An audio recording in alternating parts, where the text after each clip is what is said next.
Shabnam and I have the kind of synergy where I don't really tell her, I don't show her pictures. I tell her my mood, more zen-like space. I need something which is more in the 20s, more hand done, more stitched, more sewed. And she gets that, she is able to interpret that.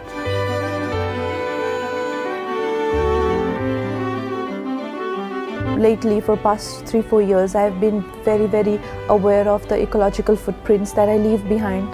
The office is 100% going to be plastic free. And you can see greenery is such an important part of the entire structures.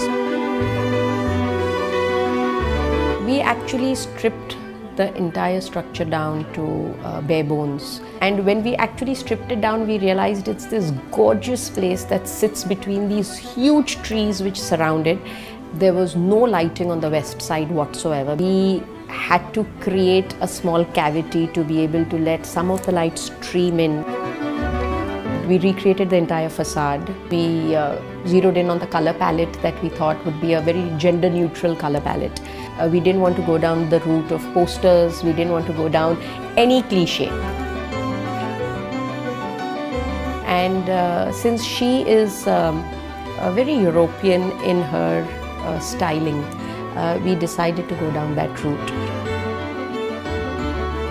We don't design spaces without understanding the wind, the sun, and how the greens are going to come in. If you will look at every window, all that you can see is the greens on the roadside. I think the world will be an extremely dead place if there weren't greens.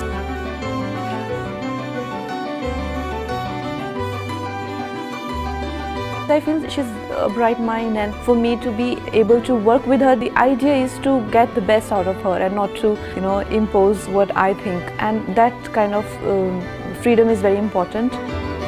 I think when you have a client who is entrusting so much upon you, your responsibility somewhere as a designer doubles or triples. I understand her.